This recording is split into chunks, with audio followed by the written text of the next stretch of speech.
fenêtres étaient enfoncées dans l'obscurité, dans le noir.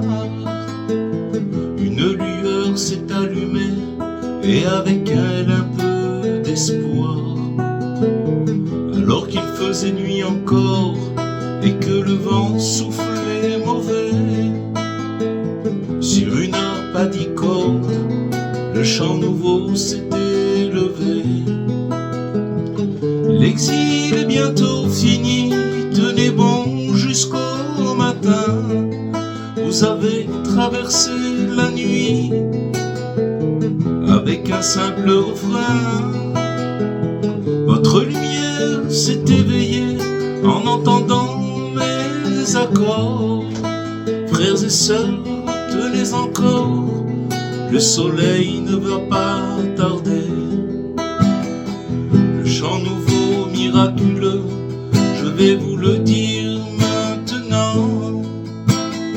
C'est un nom à la fois merveilleux, c'est le nom de Rabbi Nachman. Il consola l'humanité, puis partit au ciel, là aux mains.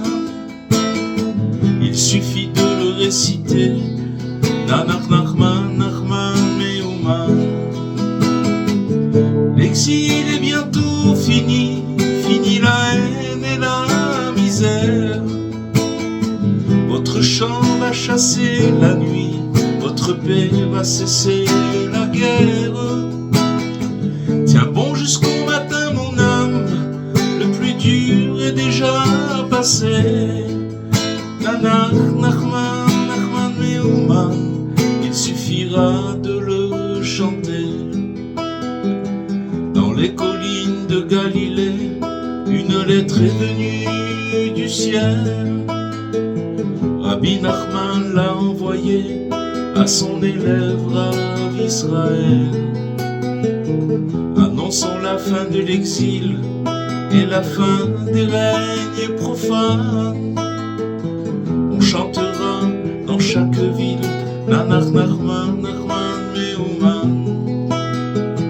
L'exil est bientôt fini, tenez bon jusqu'au matin. Vous avez traversé la nuit avec un simple refrain. Tenez bon jusqu'au matin, le plus dur est déjà passé. Nanach Nachman, Nachman Meouman, il suffira de le chanter.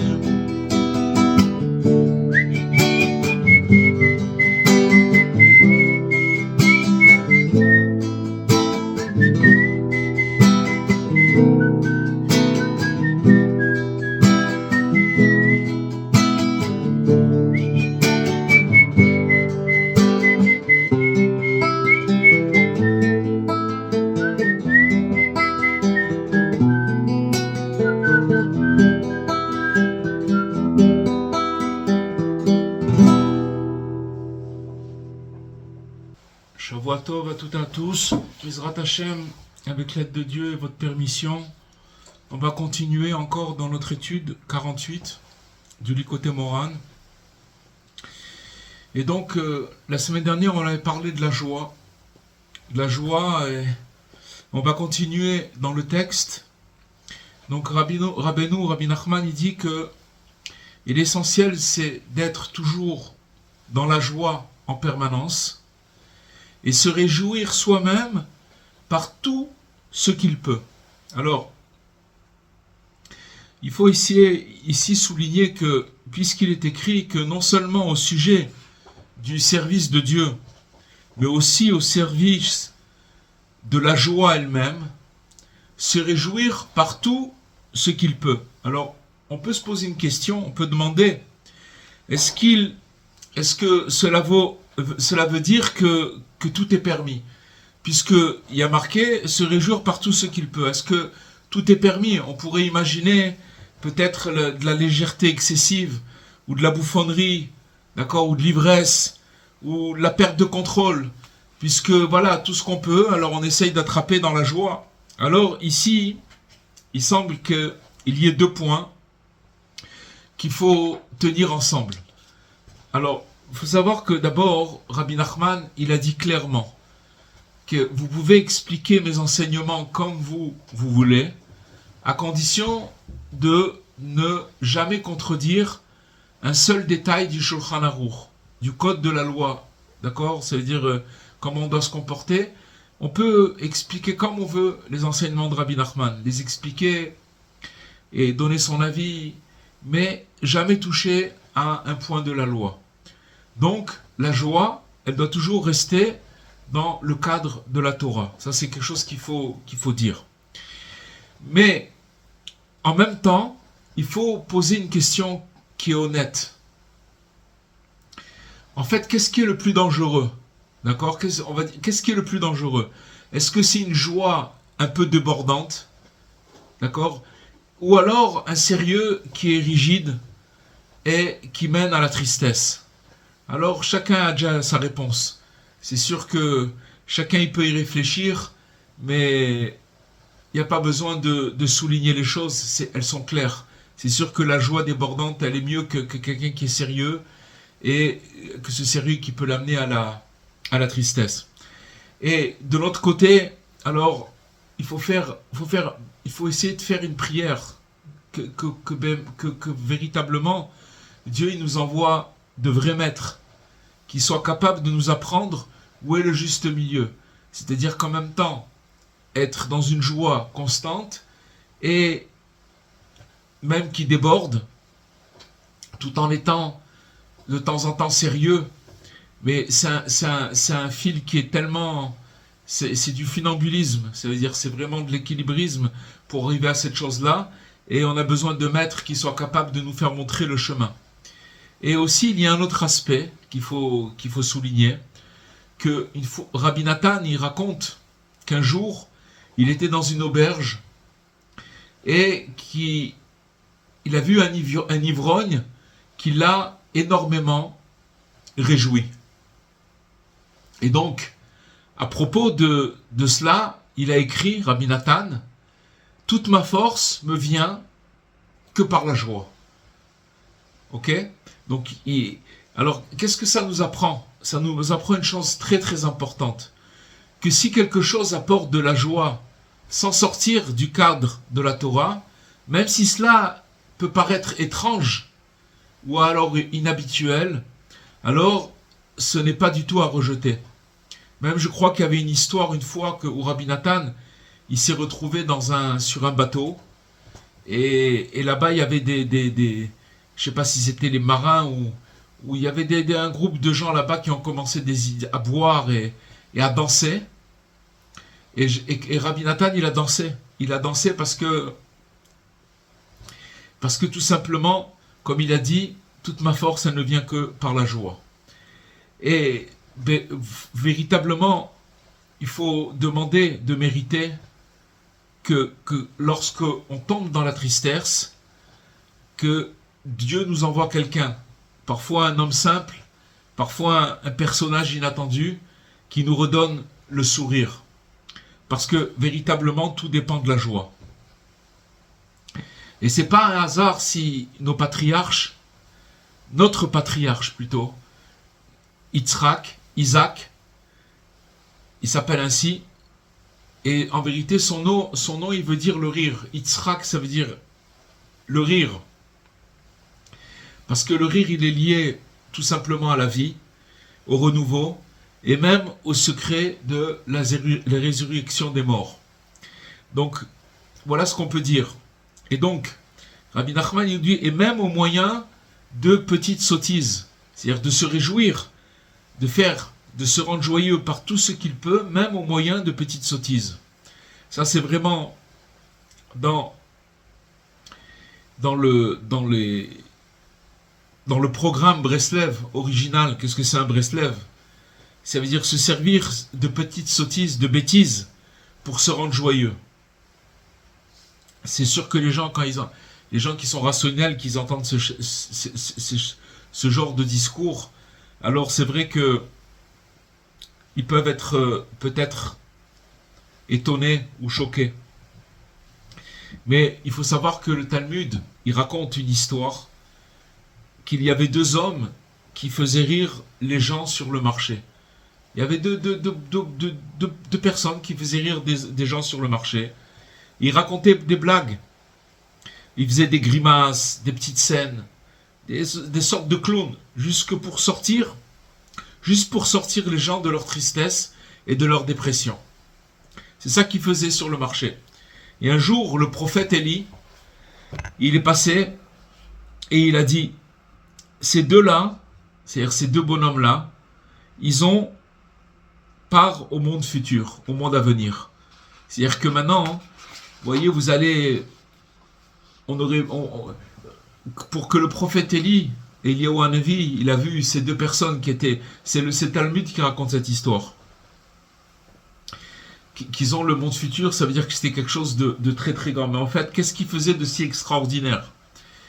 En vérité, c'était rien de spectaculaire. Des blagues, du rire, ils faisaient des pitreries. D'accord, un peu de théâtre. Mais grâce à ça, ils faisaient deux choses qui étaient immenses. D'abord, ils soulageaient des gens qui étaient écrasés par la tristesse, ce qui est une grande misva qui n'a pas de mesure. Ça veut dire que c'est quelque chose d'immensément grand dans le ciel. Sachez les amis, que quand vous rigolez, vous faites une blague, bien sûr que ce ne soit pas une blague pour se rendre intéressant ou pour se moquer de quelqu'un, mais si vous faites une blague juste pour faire rire quelqu'un, c'est quelque chose d'immensément grand. On peut même pas s'imaginer ce que c'est. Mais Rabbi Nachman, il nous le dit. Et en même temps, donc, d'abord, il soulageait les gens qui étaient écrasés par la tristesse. Et en même temps, ils se renforçaient eux-mêmes. C'est-à-dire que, parce que celui qui apporte de la joie aux autres, alors il reçoit lui-même une élévation intérieure. Puisqu'il atteint des niveaux, quand il fait sortir quelqu'un même si après la personne elle va retomber là où elle retombe, peu importe. Mais le temps où il les a fait un petit peu sourire, c'est quelque chose de très très grand. Et en fait, qu'est-ce que ça veut dire Ben Olam Haba? Ça veut dire, qu'est-ce que ça veut dire, comme on a dit, quelqu'un qui a part au monde futur. Rabbi Moshe Cordovero, il explique que futur, Abba, ce qui veut dire futur en hébreu, il veut dire qui vient maintenant. Ça veut dire Ben Olam Haba, ça veut dire celui qui a part au monde Abba, au monde futur. Abba, ça veut dire en hébreu qui vient. Ça veut dire qu'en fait, qui vient maintenant, au présent. En fait, le monde à venir n'est pas seulement pour plus tard, mais il est déjà accessible, ici et maintenant, à celui qui sait s'y relier. D'accord? Celui qui arrive à se relier ici dans ce monde, au monde futur, alors il l'attire tout simplement à lui. Et l'un des chemins pour y accéder, c'est justement cette capacité de faire rire, d'alléger et de desserrer la pression. Ça ne veut pas dire qu'on a réglé tous les problèmes. Mais vous sachez que si vous allez, par exemple, il y a des gens, vous pouvez vous trouver dans une assistance où les gens ils font la tête, ils sont coincés, ils sont pas bien. Et vous avez quelqu'un qui va venir et qui va commencer à dire, il va les faire rigoler. Et ben la pression elle est descendue, ça y est, c'est parti. Maintenant ça y est, ça a disparu. Et même chez les philosophes et les penseurs modernes, on parle depuis longtemps de la valeur de la folie. De la folie. Dans le monde médical aussi, on reconnaît aujourd'hui que ce genre de légèreté peut sauver des vies. Il y a même des endroits, des hôpitaux, où on fait des cures de rigolade, de fou rire, de se forcer à rigoler, à se fou rire, ça guérit de maladies très graves. Et dans notre tradition, on sait que le prophète, quand il y a le prophète dans la tradition juive, c'est quand il reçoit l'inspiration, il rentre dans un état qui est très proche de ce qu'on pourrait appeler la folie. La différence, c'est que sa préparation spirituelle à ce prophète, c'est elle qui lui a permis à canaliser cette force. C'est-à-dire qu'en fait, parce qu'il a de la sainteté, parce qu'il s'est préparé, donc cette lumière qu'il va recevoir, il arrive à la canaliser et c'est très très proche de la folie, mais c'est canalisé. Et il attire une énergie très très haute, au-delà de la logique, puis il a fait descendre dans des formes équilibrées. En fait, si vous voulez, là ça nous dit quelque chose, c'est qu'en fait, si vous voyez une personne qui est déséquilibrée, ce qu'on appelle déséquilibré dans ce monde, d'accord, que par rapport aux normes et aux tablatures, comme on dit, alors quelqu'un de déséquilibré, hein, en vérité, c'est quelqu'un qui a reçu une source d'inspiration très très haute, mais qui n'a pas réussi à la canaliser. Et donc ça donne un peu des effets qui sont un peu excessifs. Parce que le monde, tel qu'il fonctionne, uniquement avec une logique qui est froide et rationnelle, il ne peut pas tenir. Ne peut pas tenir, c'est pas possible. Si vous prenez un monde avec de la logique, de la rationalité, le monde il peut pas tenir, c'est pas possible. Tout y retombe vers le bas. C'est-à-dire que si vous restez logique et rationnel, tout va vers le bas, vers la lourdeur, vers l'épuisement. Alors, par compassion, Dieu il nous a laissé un accès à un autre niveau, un niveau plus haut, qui est en fait une source d'espoir et d'élan et de vie. C'est pour cela qu'on disait, un peu en plaisantant chez les gens c'était des pionniers, en terre d'Israël, celui qui ne croit pas au miracle, il n'est pas rationnel. C'est une blague, mais c'est une vraie blague. Ça veut dire que celui qui vient en Israël et qui ne croit pas au miracle, alors il n'est pas rationnel. Donc, se lier à ce niveau supérieur, alors il peut se faire de plusieurs façons.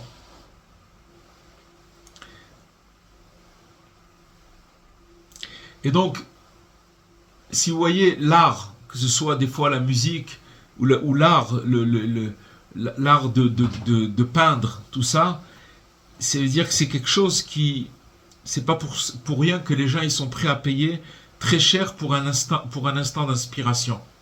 Le problème, c'est que la culture commerciale, elle transforme cette inspiration tout simplement en divertissement jetable. Ça veut dire que c'est des choses que on achète et on jette. C'est des inspirations, c'est comme des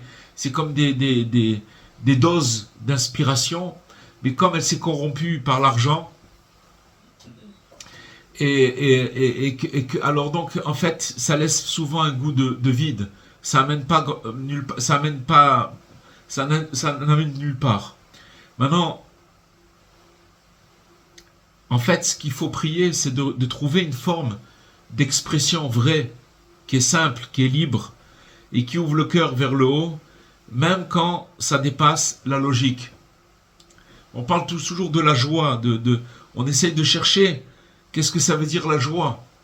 Parce que dans ce monde-là, notre conception de la joie, elle est complètement erronée, puisque dans ce monde, ce qu'on appelle être joyeux ou de bonne humeur, c'est quelque chose qui va avec un événement qui s'est produit et qui nous a donné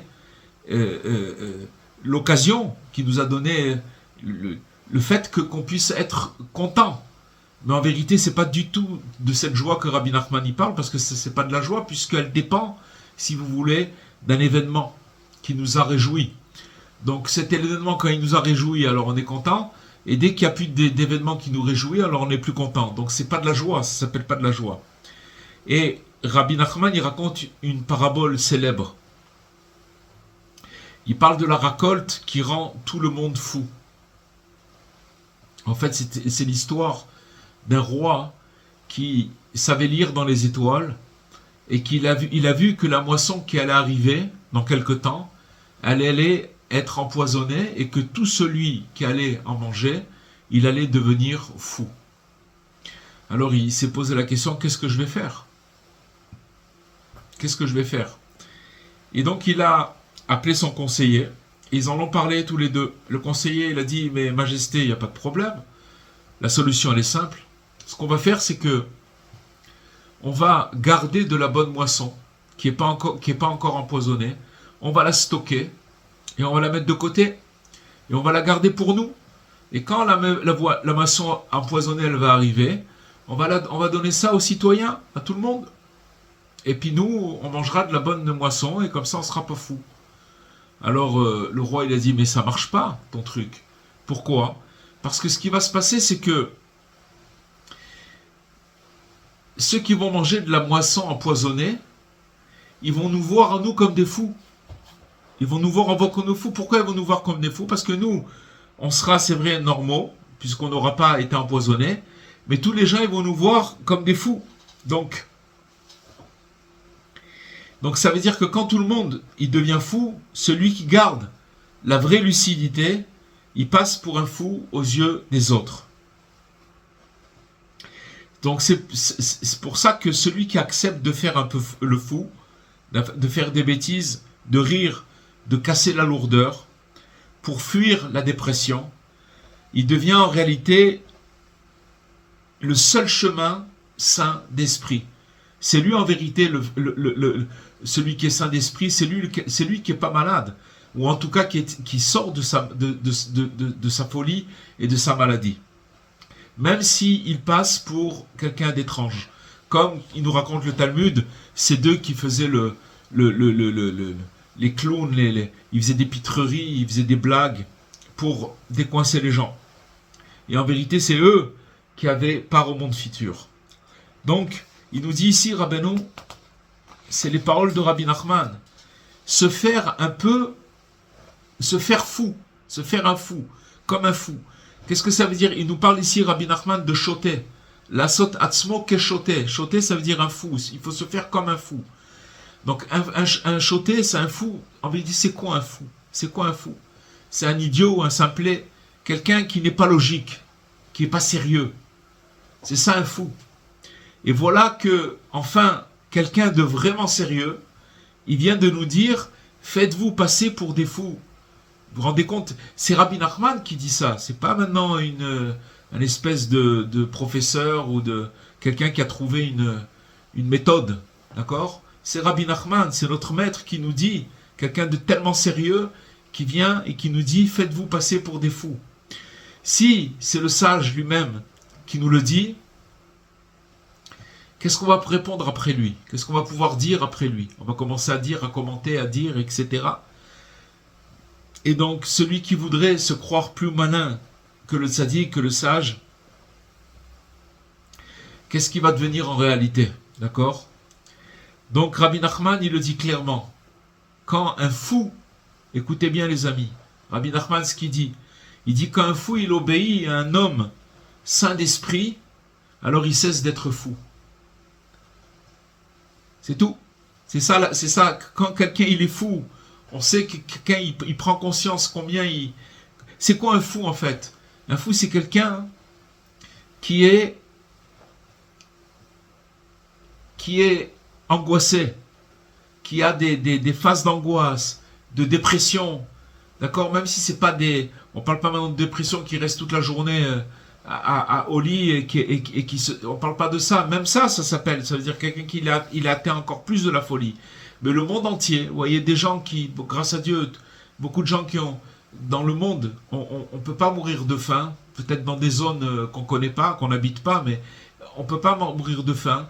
Et vous voyez qu'on est dans une société de consommation à outrance, et c'est pas pour autant que les gens ils sont contents, ils font la tête. Si vous allez dans le métro le matin, et que vous prenez le métro le matin, ou le bus, ou le tramway, peu un peu, ou le RER, ou dans chaque pays, vous allez voir des gens qui font la tête.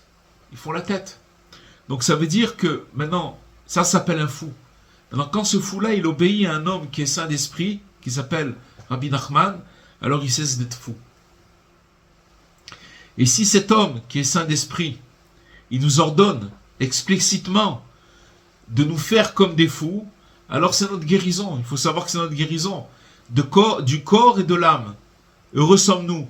Ashrenu, ça veut dire quoi? C'est de corps et de l'âme, parce qu'il faut savoir que quand quelqu'un il est atteint par des angoisses, par tout le monde passe par là. Il faut savoir que c'est pas seulement le moral qui est influé, mais c'est aussi si quelqu'un il dépasse la dose ou sans le vouloir il est dedans, alors ça atteint le corps aussi. Mais il faut faire attention que Rabbi Nachman, il emploie une nuance très précise. Il dit comme un fou. Il faut se faire comme un fou. Ça ne veut pas dire comme un fou véritable. Pas un fou véritable, comme un fou.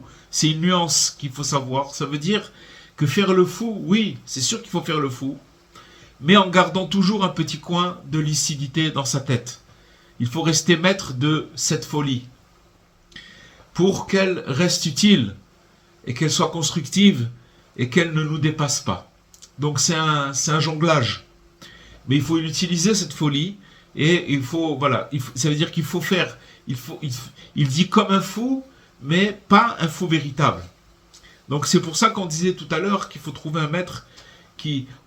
Qu'est-ce que c'est un maître? C'est quelqu'un qui est vraiment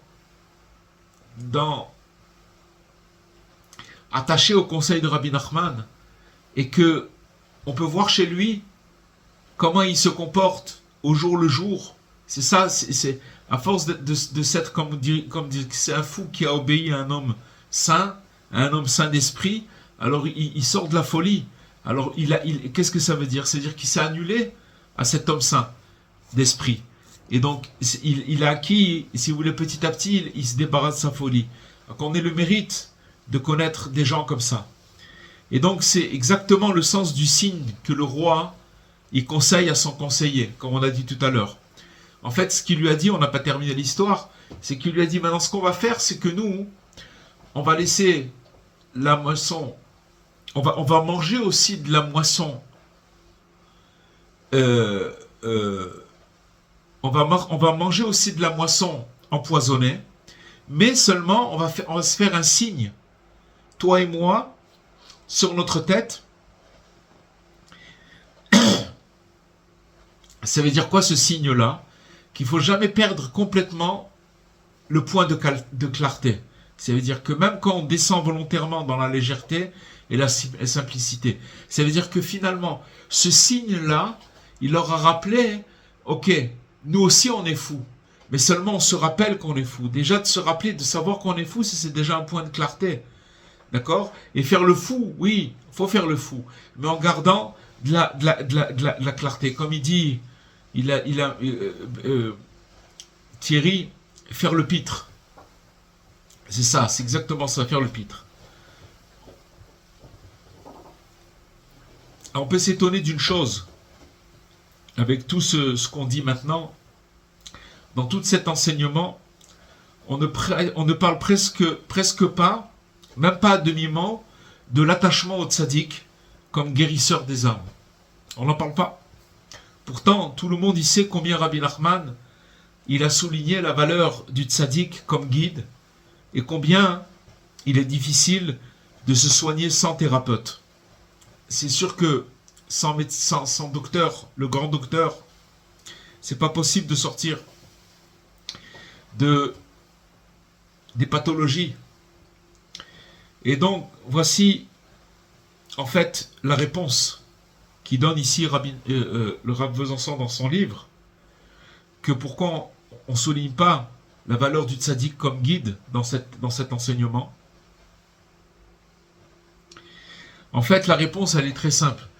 C'est que, est-ce que quelqu'un pourrait imaginer apprendre le piano ou n'importe quel instrument à un niveau de virtuose sans professeur? Est-ce que c'est imaginable? C'est sûr que si quelqu'un il veut bricoler sur un instrument de musique, il peut toujours s'arranger à faire quelques accords, c'est mignon. Mais à un niveau virtuose, c'est sûr qu'il a besoin d'un professeur. C'est sûr qu'on peut lire des méthodes et comprendre des règles techniques dans des livres. Mais il faut savoir qu'il y a des gestes, il y a des positions, des mouvements subtils, des élans, des choses qu'on ne peut ni écrire dans un livre, ni même vraiment voir dans une vidéo, dans un film. À moins que le film il soit en 3 dimensions et presque télépathique. C'est-à-dire qu'en fait, c'est pour ça il faut chercher avec soin des personnes qui soient dignes de confiance et qui soient capables de transmettre oralement ce qui ne peut pas s'écrire. Et c'est ça les envoyés du tzaddik, les élèves, c'est ses élèves, ses proches, ceux qui ont mérité que l'esprit de leur maître y souffle dans leur cœur et les anime pour toujours. Et donc, il est facile, en fait, de les reconnaître. Et c'est facile de vérifier s'ils sont authentiques. Et écoutez combien ils vous diront, c'est ça en vérité, le signe, voir s'ils sont authentiques. Combien ils vont vous dire, mon frère bien-aimé, sois fort, courage, courage. Et souvent, même avec une petite mélodie, ils peuvent vous le dire. Maintenant, parce qu'il faut savoir que même pour l'enseignement de l'encouragement intérieur, même si on peut apprendre beaucoup de ce livre, de cet enseignement, d'accord, il faut savoir que l'essentiel, il reste entre les lignes. Et il ne se dévoile pas tant que la porte secrète menant à notre propre cœur, il sera pas ouvert. Tant que notre cœur il n'est pas ouvert, alors si vous voulez, on ne peut pas capter cette entre les lignes. On ne peut pas le capter.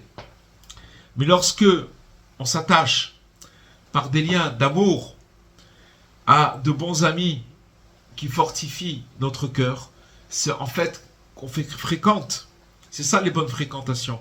Les bonnes fréquentations, c'est des gens que quand vous allez leur parler, il n'y en a pas beaucoup, mais ça existe, il faut les chercher. Ils vont vous dire, même quand vous êtes par terre, ou même quand vous avez une difficulté, mon bien-aimé, mon frère, ma soeur, sois fort, courage et force. C'est ça qu'ils vont nous dire. C'est en fait des personnes qui sont vraiment, réellement intéressées par notre réussite. Des fois, ils sont plus intéressés par nos réussites que par nous-mêmes. C'est-à-dire qu'ils ne voient pas nous, ils nous voient notre réussite.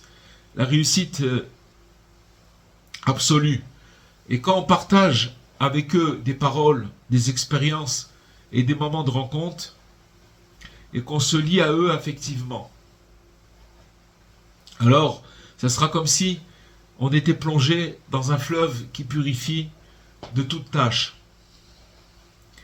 Et donc tout ce qui paraissait avant impossible, alors il devient accessible, simple et facile. Vous voyez, je vais vous faire une confidence, les amis.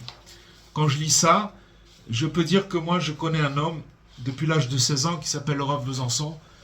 Et à l'âge de 16 ans, quand je l'ai connu, j'étais vraiment bien paumé. Mais c'est un homme qui a toujours été intéressé par ma réussite profonde. Et ce qui m'a donné, c'est tout simplement ce que je pensais impossible.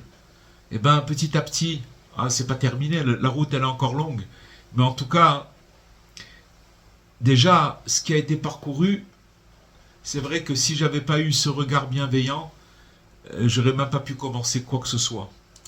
Voilà, les amis, donc il existe des gens, il faut demander à Hachem, il envoie des personnes, il envoie des gens qui peuvent véritablement nous faire sortir de nous-mêmes et de nous diriger vers le bon. Et donc, il nous dit, Rabbi Nachman, on continue dans les mots, en se faisant comme un fou, en faisant des choses de bêtises et de rire, ou des sauts et des danses, afin d'arriver à la joie. Donc, des choses de bêtises et de rire, comme il a dit tout à l'heure Thierry, des pitreries, toutes sortes de bêtises, de grimaces, ça peut être la voix du coq, celle du perroquet, ou peut-être le coassement de la grenouille, des pantomimes, des fois des mouvements surprenants, des déguisements et encore. Et Ezrat Hashem, plus tard, on va voir comment, justement par ces choses-là, précisément par ces bêtises-là, on arrive au mochin, on arrive à l'esprit, à l'élargissement de l'esprit. Mais avant cela, on va essayer de faire une précision importante. Et la précision, c'est la suivante. Quand Rabbi Nachman il nous dit des sauts et des danses,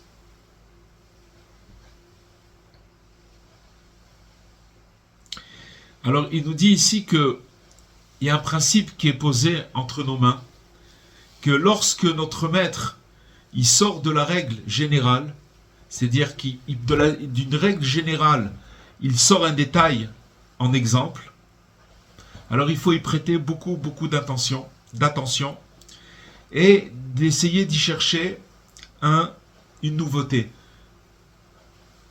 Parce que ça veut dire que sûrement il y a quelque chose, il y a une nouveauté à apprendre. Quand il parle de quelque chose de général et dans cette chose générale il amène une particularité, alors ça veut dire qu'il y a quelque chose à apprendre et de complètement nouveau. Et dans la dernière histoire du conte de Rabbi Nachman, des 7 mendiants, c'est l'histoire du mendiant qui n'avait pas de jambes. Et comme tous les mendiants qui l'ont précédé, puisqu'il y en a 7 dans l'histoire, sa qualité, sa grandeur était précisément là. Ça veut dire quoi? Il avait en vérité de telles jambes qu'elles pouvaient danser des danses merveilleuses. Si vous voulez, dans ce monde-là, il avait l'apparence d'un infirme. Mais en vérité, si vous voulez, c'est quand par exemple, pour expliquer, c'est quand par exemple celui qui était muet, il parlait pas. Mais en vérité, pourquoi il parlait pas? Parce qu'il voulait pas parler comme le commun des mortels, comme les gens y parlent dans ce monde. Pourquoi? Parce que ce qu'on entend autour de nous, les paroles de chacun, dans le monde, c'est que des manques. Il manque ci, il y a ça, c'est des problèmes, c'est ci, c'est ça. Donc c'est toujours que des manques qu'on entend. Mais lui, il se servait de sa bouche pour le contraire des manques, parce qu'il avait tout. Et donc dans ce monde-là, il était muet. La même chose avec les jambes. En vérité, il était infirme, mais en vérité, il avait des jambes pour danser des danses merveilleuses. Rav Avram ben Rav Nachman, il écrit que cela est lié, en fait, au début du récit, où il est question d'un fils de roi qui est devenu hérétique.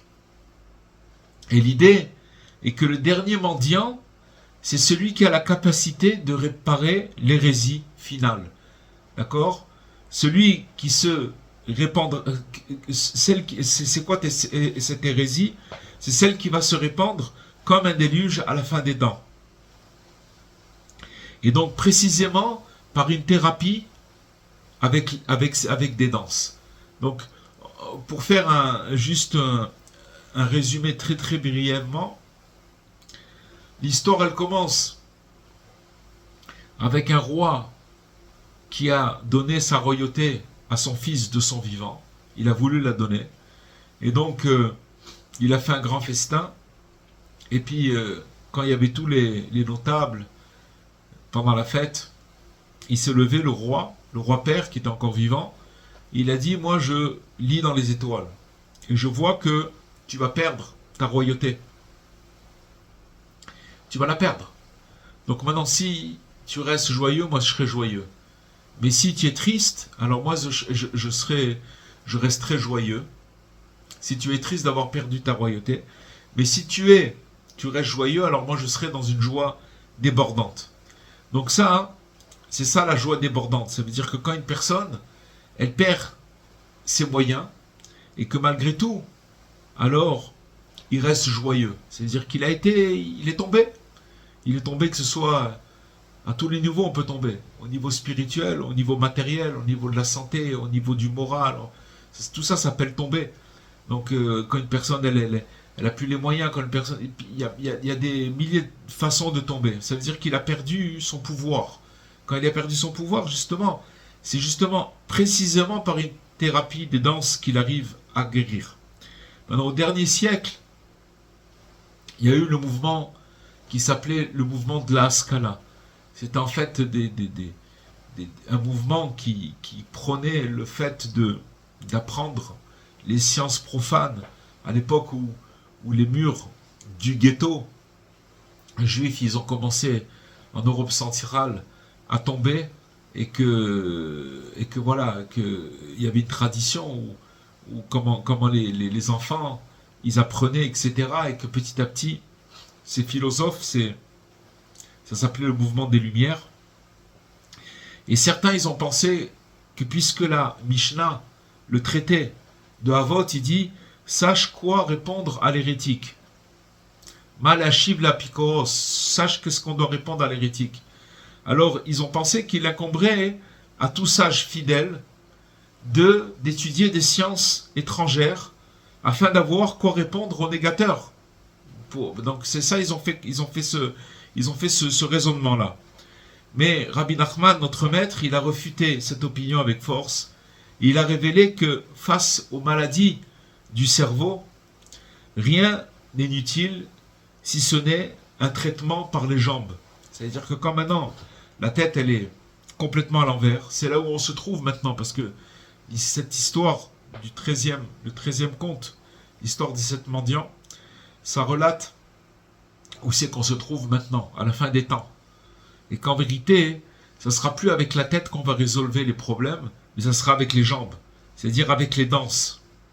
Et donc c'est une allusion de langage, parce que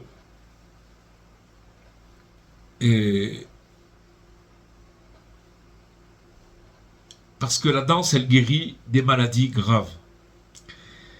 Donc ça veut dire qu'une personne qui ressent un manque dans sa foi, c'est le signe que le déluge de la négation, de l'hérésie, il a déjà touché son cœur. Tout simplement.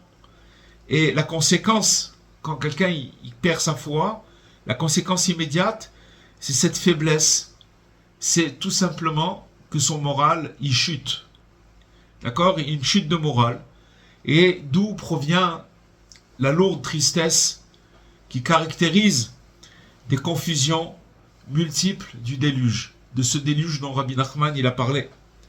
Ça, c'est un fait. Et donc, face à ce coup-là, il n'y a pas ni espoir ni remède. C'est pas possible, parce que c'est comme un virus. C'est comme quelqu'un, on lui dit, voilà, tu as attrapé le virus, c'est terminé. Voilà. Il n'y a pas de remède. Le seul remède, c'est de faire des sauts. D'accord? De manière verticale, horizontale, c'est de bouger. D'accord? Et donc, quand une personne, elle saute en l'air, les amis, il faut savoir que le pied du danseur, quand il saute, il y a un moment où il a décollé, puisque même si ça dure une seconde, quand il va sauter, tac, tac, tac, il y a un moment où il va être au-dessus du sol. Alors, cette chose-là, physique, de bouger les pieds et de danser, ça élève aussi son esprit au-dessus de la nature. Et donc, c'est la méthode la plus efficace contre la dépression. Une fois, il y avait une histoire avec le Rabbi Israël Berodesser, qui devait se rendre de Méron à Jérusalem. C'est une longue route, et il s'est mis en route, il n'avait pas de moyens pour prendre des transports. Il y a plus de 100 ans de cette histoire. Et il est parti à pied. Et donc il s'est retrouvé, il est arrivé en chemin, il est passé dans une ville où il y avait là-bas, il a vu quelqu'un sur un toit qui était très très déprimé. Et il lui a dit, qu'est-ce que tu fais là-bas? Il a commencé à lui parler. Et le bonhomme qui était sur le toit, il a dit, j'ai plus de raison de vivre, je me laisse mourir, je veux plus manger, et voilà, et je veux mourir. Alors il dit, mais qu'est-ce qui t'arrive? Pourquoi tu es dans cet état? Il lui a dit tout simplement, parce que je travaille dans une épicerie, et j'ai perdu la mémoire. Et quand quelqu'un il vient, il me demande, donne-moi de la farine, au moment où j'entends donne-moi de la farine, je vais pour aller chercher la farine, et j'oublie ce qu'il m'a demandé. Je reviens, je lui demande encore une fois, il repart, il a oublié. Donc il est tombé dans une dépression très très grande. Et il voulait mourir. Alors, Rabbi Israël, qu'est-ce qu'il a fait? Il n'est pas parti à Yerushalayim, il l'a pris avec lui, il l'a ramené chez lui, et il dormait dans une pièce, Rabbi Israël, avec son épouse. Il a mis un rideau dans la pièce, et il lui a donné un endroit où dormir, et il lui a fait une prescription médicale. Il a dit, tous les jours, tu dois danser une demi-heure et tu dois faire, je ne sais pas si c'est une demi-heure ou 3/4 d'heure, et tu dois faire du Likutei Tfilot. Maintenant, comme on a dit tout à l'heure, quand le fou il écoute un sage d'esprit, Rabbi Israël, c'est sûr que c'était un sage d'esprit dans la mesure où lui il était complètement annulé au grand sage qui est Rabbi Nachman. Alors qu'est-ce qui s'est passé au bout d'un moment? Ce bonhomme-là, il a commencé à guérir, je ne sais pas combien de temps ça a duré, mais en tout cas il a fait les choses, il a commencé à danser tous les jours. Je ne sais pas combien de temps, c'est peut-être 1 heure par jour et 1 heure ou 1 heure et demie de Likutei Tfilot, mais en tout cas il a pris son, comme on dit, son médicament. Et au bout d'un moment, non seulement il a retrouvé la mémoire, mais c'est quelqu'un qui est devenu un des directeurs de ceux qui ont fait le comment ça s'appelle, la marque Osem. Osem, c'est connu dans tout Israël. C'est toutes les trucs, les amuse-gueules, les machins comme ça, les pâtes Osem, tous ces trucs, toute cette grande usine. C'est lui qui l'a créé. Pour vous dire combien, ça veut dire que tout simplement, c'est en dansant qu'il a réparé sa tête, tout simplement. Et c'est la méthode la plus efficace contre la dépression. Et donc ceux qui ont compris ça, ils ne se sont pas contentés de promesses ou de théories. D'accord? Ça veut dire, mais ils ont adopté de manière pratique, sérieuse et constante la thérapie des sauts et des danses, au sens le plus simple, et ils ont vu des merveilles. Vous voyez, c'est très simple. Maintenant, prenons les choses à notre niveau, à nous. Tout simplement, tous les jours, une personne qui veut sauver sa vie, sauver sa vie, ça veut dire que réagir et de rentrer en guerre contre toutes sortes d'angoisses, etc., qui se lève de là où il est assis et qui commence à taper des mains et à sauter en l'air et à chanter, tout simplement. S'il fait ça, c'est sûr qu'on l'oublie, parce que mais voilà ce qu'on apprend là ce soir, Bezrat Hashem. Voilà ce qu'on aura pu dire pour ce soir, Bezrat Hashem. On continuera la semaine prochaine. Je pense que la semaine prochaine, on aura terminé la Torah. Après, peut-être qu'il y aura encore des explications. Voilà, Bezrat Hashem. Merci, Rav. Voilà, Beaucoup, Rav. Bezrat La foi Hashem. est très importante. Merci, Rav. Merci beaucoup. Bezrat Hashem. Alors, je vous souhaite Shavua Tov et Bezrat Hashem à la semaine prochaine. En bonne santé et dans la Shoah. Bezrat Hashem. Amen, amen, On amen. continue le Voilà. Rav. Toda Rabba. Merci à vous. À bientôt. Kol Tov. À bientôt. Au revoir. Au revoir à